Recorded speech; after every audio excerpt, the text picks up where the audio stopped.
So guys, let's discuss this question. Question is, the following are the marks obtained by 50 students in statistics. Calculate the range of marks obtained by middle 50% of the students. अब देखो, ये stats में बच्चों के marks आए हैं out of 50, ठीक है, नहीं ऑब्टेन्ड बाय 50 स्टूडेंट मतलब 50 बच्चों के आउट ऑफ 60 मार्क्स का पेपर था, उसमें से 50 बच्चों के मार्क्स दे रखे हैं, मतलब 0 to 10 कितने बच्चों के मार्क्स आए, 4 बच्चों के, 20 से लेके 30 की रेंज में कितने बच्चों के आए, 20 बच्चों के, इस तरीके से लिख के दे रखा है। बट ये तो नॉर्मल फ्रीक्वेंसी टेबल है, this is normal frequency table जिसमें मैंने कन्वर्ट कर रखा है। नॉर्मल फ्रीक्वेंसी टेबल हमें चाहिए होती है ना, इसमें मैंने कन्वर्ट कर रखा है। बट हमें क्वेश्चन में कौन सी दे रखी है, क्वेश्चन में हमें दे रखी है लेस देन टेबल। मैंने लेस देन टेबल से इसको नॉर्मल फ्रीक्वेंसी टेबल में कन्वर्ट करा है। तो देखो साफ साफ दे रखा है। अभी ये जो मिडल 50% और ये सब दे रखा है ये बाद में बताऊंगा, पहले इतना देखो कि लेस देन टेबल को मैंने नॉर्मल फ्रीक्वेंसी टेबल में कैसे कन्वर्ट करा है। लेस देन टेबल मुझे ये दे रखी है लेस देन 10, लेस देन 20, तो मैंने इसलिए 0 to 10, 10 to 20 ये सब इंटरवल्स लिख दिए। एंड यहाँ पर जो फ्रीक्वेंसी नंबर ऑफ स्टूडेंट्स दिए होते हैं, ये फ्रीक्वेंसी नहीं होती, ये क्यूमुलेटिव फ्रीक्वेंसी होती है। क्यूमुलेटिव फ्रीक्वेंसी मेरे को क्वेश्चन में दे रखी थी 0, 10, 30, 40, 47, 50, ये सारी मेरी क्यूमुलेटिव फ्रीक्वेंसी थी। अब क्यूमुलेटिव फ्रीक्वेंसी क्वेश्चन में दे रखी है, फ्रीक्वेंसी नहीं प्रोवाइडेड थी, ये तो बनी बनाई मिल गई मुझे, ये नहीं प्रोवाइडेड थी तो ये मेरे को निकालनी थी। तो जब क्यूमुलेटिव फ्रीक्वेंसी क्वेश्चन में दे रखी हो और फ्रीक्वेंसी निकालनी हो तो वो कैसे निकलती है, सब्ट्रैक्ट करते चलो। जब हमें फ्रीक्वेंसी दी होती है और क्यूमुलेटिव फ्रीक्वेंसी निकालनी होती है तो हम ऐड करते चलते हैं, बट जब हमें क्यूमुलेटिव दी हो और फ्रीक्वेंसी निकालनी हो तो सब्ट्रैक्ट करते चलेंगे। तो 4 तो 4 ही रहेगा। उसके बाद 10 में से 4 माइनस कर दो तो कितना आ जाएगा, 6 आ जाएगा। 30 में से 10 को माइनस करो तो 20, 40 में से 30 को माइनस करो तो 10, 47 में से 40 को माइनस करो तो 7, 50 में से 47 को माइनस करो तो 3।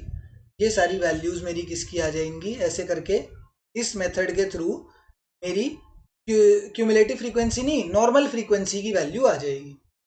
अब पहले तो ये फ्रीक्वेंसी टेबल बन गई, ठीक है। अब पढ़ते हैं क्वेश्चन में निकालने के लिए क्या बोला है। क्वेश्चन में बोला है range of the marks. Range सुनते ही, ये रेंज वर्ड सुनते ही ये मत समझ लेना कि lowest value minus smallest value करना है, sorry largest value minus smallest value करना है। लार्जेस्ट वैल्यू यहाँ पे 60 है, स्मॉलेस्ट वैल्यू 0 है, तो रेंज 60 निकाल के अगर तुम पेपर में आ गए तो तुम्हें 60 नहीं 0 मार्क्स मिलेंगे।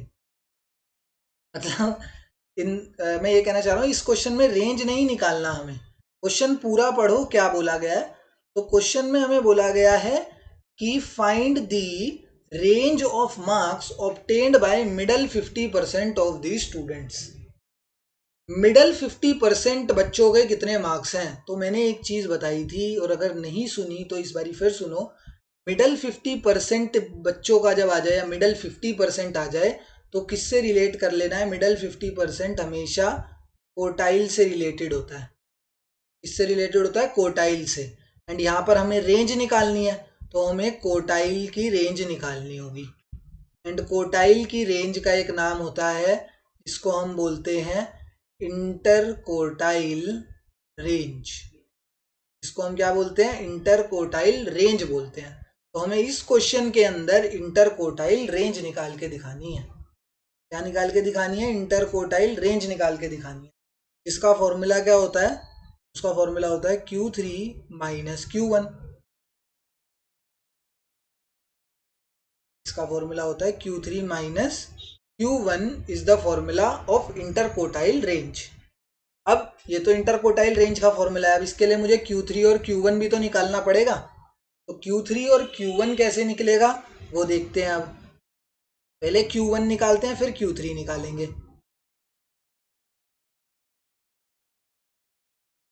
Q1 का फॉर्मूला होता है lower limit plus n/4 minus CF upon F into i. L1 plus n/4 minus CF upon F into i होता है। अब ये L1 n/4 CF F ये क्या है, तो देखो सबसे पहले जो मुझे पता है वो मैं n निकालूंगा। एन को क्या बोला जाता है, सिग्मा एफ बोला जाता है, जो मेरा है 50।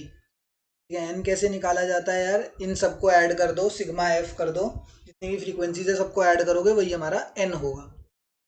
अब एन मुझे दे रखा है 50।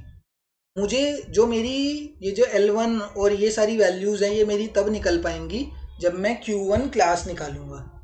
ठीक है, Q1 क्लास निकालने के लिए मुझे क्या करना पड़ेगा, n/4th टर्म देखनी पड़ेगी, n/4th टर्म, तो 50/4th टर्म देखनी पड़ेगी।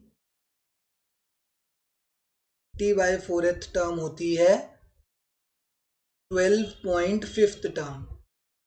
अब 12.5th टर्म क्या है, तो 12.5th टर्म कुछ नहीं है, हमें ना ये जो 12.5th टर्म आई है, हमको इससे just greater value of C F ढूंढनी है। 12.5 से जस्ट बड़ी वैल्यू जो होगी क्यूमुलेटिव फ्रीक्वेंसी की वो हमारी Q1 क्लास बन जाएगी। 10 तो देखो 12.5 से छोटा है, बट ये जो 30 है, 30 की जो वैल्यू है वो 12.5 से बड़ी है।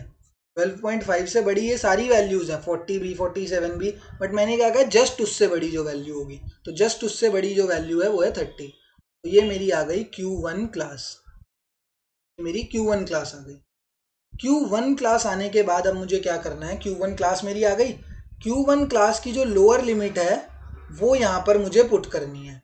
इन दोनों के बीच का जो गैप है, क्लास साइज है, ठीक है, वो मेरी आई की वैल्यू होती है। कितना गैप है इन दोनों के बीच में, 10 यूनिट्स का गैप है, तो आई भी आ गया, L1 20 आ गया, आई की वैल्यू 10 आ गई। n/4 में निकाल चुका हूँ, n/4 तो मेरा 12.5 आ ही चुका है। सी एफ क्या होता है, C F is the cumulative frequency of the class preceding the Q1 class. ये जो सी एफ इस वाले फॉर्मूला में है। एफ क्या होता है, F is the frequency of the Q1 class, F is the frequency of Q1 class. I की वैल्यू हम निकाल चुके हैं, अब सारी वैल्यूज यहाँ पे पुट करते हैं एंड Q1 की वैल्यू निकालते हैं। L1 मेरे पास दे रखा है 20 प्लस n/4 मेरा कितना है 12.5 है, माइनस सी एफ करूंगा तो सी एफ कितना है 10 है, ये अब यहाँ पे लिख रखा है ना, cumulative frequency of the class preceding the Q1 class, तो वो आ गया मेरा 10। फ्रीक्वेंसी कितनी आ गई, फ्रीक्वेंसी है 20 एंड आई की वैल्यू है 10, 10 1 जा 2 जा, Q1 की वैल्यू कितनी आ जाएगी 20 प्लस 12.5 माइनस 10 करेंगे तो हो जाएगी 2.5/2।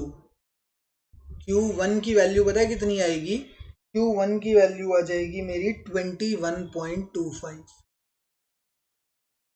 ये कैसे पता लगा, 21.25 कैसे पता लगा, तो 2.5 डिवाइडेड बाई 2 कर लो तो वो 1.25 निकल के आएगा, एंड 1.25 को जब 20 में ऐड करोगे तो 21.25 आ जाएगा। तो Q1 की वैल्यू तो मुझे यहाँ पे पता लग गई है कि 21.25 होगी। एक Q3 और पता लग जाएगा तो मैं इंटरकोटाइल रेंज की वैल्यू निकाल पाऊंगा। तो Q3 के लिए नेक्स्ट पेज पर जाते हैं, वहां पे Q3 को सॉल्व करते हैं। सेम ही प्रोसीजर रहने वाला है, फॉर्मूले में हल्का फुल्का फर्क आएगा। ये तो हमने Q1 की वैल्यू निकाल दी, Q1 ये हमने क्या करा है, this is the value of Q1। Q1 की वैल्यू निकालने के लिए ये सारा प्रोसेस करा है। अब Q3 की वैल्यू निकालते हैं, फिर इन दोनों को माइनस करेंगे, देन इंटरकोटाइल रेंज हमारे पास आ पाएगा। नेक्स्ट पेज पे Q3 की वैल्यू निकाल, इस पेज पर ना एक बारी मैं टेबल दोबारा बना देता हूँ, तो दैट बारी बारी पीछे देखना ना पड़े। 1 मिनट लगेगा, टेबल बना देते हैं।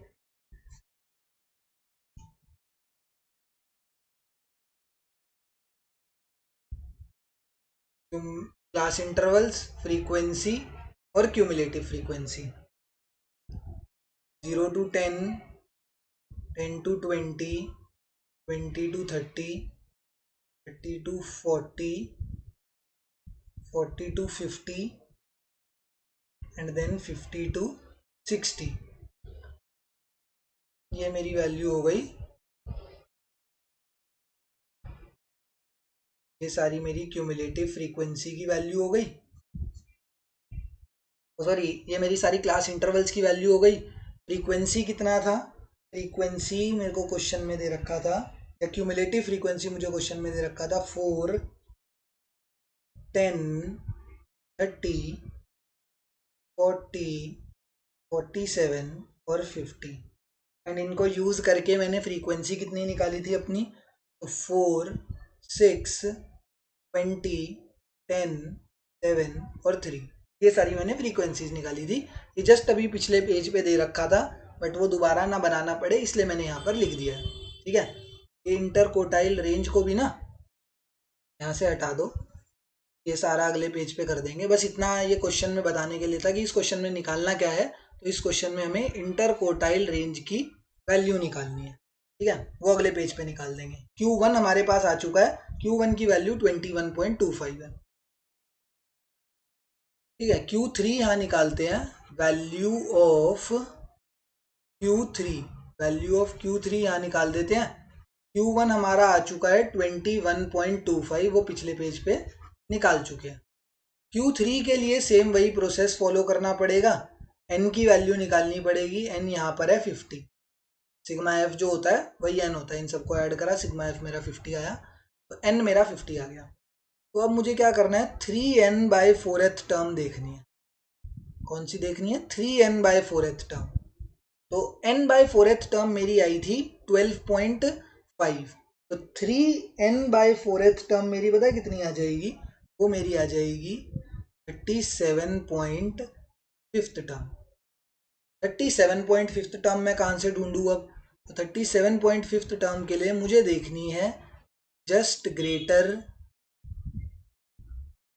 Value of CF। जो CF की वैल्यू होगी 37.5 से जस्ट बड़ी, जो CF की वैल्यू होगी वो मेरी किसकी वैल्यू ली जाएगी, वो मेरे को Q3 क्लास लेना है उसे, उसको मैं Q3 क्लास या अपर कोटाइल क्लास लूंगा। तो 37.5 से जस्ट बड़ी जो मुझे क्लास दिखाई दे रही है वो ये वाली दिखाई दे रही है, इसको मैंने Q3 क्लास मान लिया।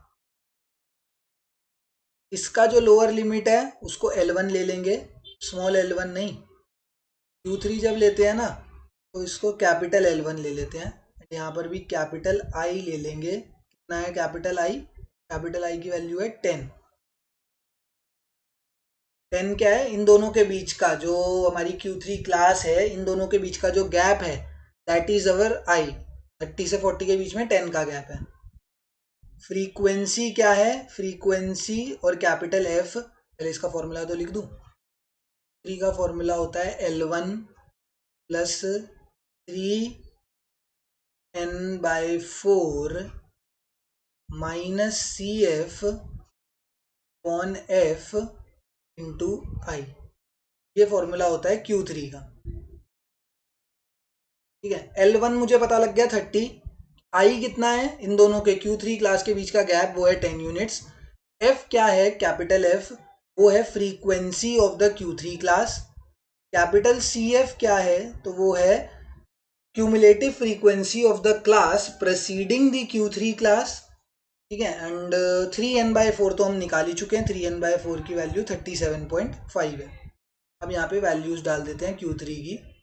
तो L1 मेरे पास कितना है, L1 है मेरा 30, 3n/4 मैं निकाल चुका हूँ 37.5, माइनस CF करेंगे, माइनस CF की वैल्यू 30 है, अपॉन F की वैल्यू 10 है एंड I की वैल्यू भी 10 है।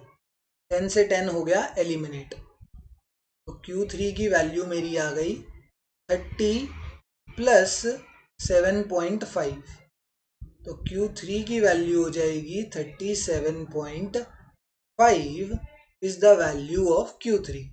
Q3 आ गया, Q1 भी आ गया। 37.5 क्या आया, 37.5 is the value of Q3 and 21.25 is the value of Q1। अब हमें क्वेश्चन में निकालने के लिए क्या बोला था, इतना सब करने के बाद अभी तक क्वेश्चन का आंसर नहीं निकला है। क्वेश्चन में हमें बोला गया था इंटरकोटाइल रेंज निकालने के लिए, जिसका फॉर्मूला होता है Q3 माइनस Q1। Q3 है 37.5 और Q1 है 21.25। 37.5 माइनस 21.25 करो तो हमारा वैल्यू आएगा 16.25। तो ये है फाइनल आंसर। ये जो आया है ये हमारा फाइनल आंसर है इतना सब कुछ करने के बाद। Final answer is 16.25। तो इंटर कोटाइल रेंज तो क्वेश्चन में बोल नहीं रखा। क्वेश्चन में इन्होंने क्या बोल रखा है, हमें क्वेश्चन में बोल रखा है कैलकुलेट द रेंज। तो the range of marks obtained by middle 50% of the students is, कितने मार्क्स हैं, 16.25 मार्क्स। कैसे आई वो वैल्यू? मिडल 55% समझते ही तुम समझ जाना कि कोटाइल की बात कर रहा है। एंड रेंज निकालनी है तो मतलब कोटाइल की रेंज निकालनी होगी। एंड इंटर कोटाइल रेंज का हमें फॉर्मूला पता है, Q3 माइनस Q1 होता है। तो दोनों का Q3 की भी वैल्यू निकाली, Q1 भी निकाला, दोनों को सब्ट्रैक्ट करा एंड इंटर कोटाइल रेंज हमारे पास निकल के आया। ये सब पूरे स्टेप्स करने पड़े तब जाके इंटर कोटाइल रेंज का आंसर हमारे पास आया। ठीक है, ये Q3 का पूरा कैलकुलेशन था। Q3 पहले यहाँ पे आया, फिर उसके बाद Q3 की कैलकुलेशन यहाँ तक गई। तो फाइनल जो आंसर आया है, final answer is 16.25 for this given question. ठीक है, जो रेंज है, range of marks of middle 50% वो आई है 16.25। ठीक है, थैंक यू।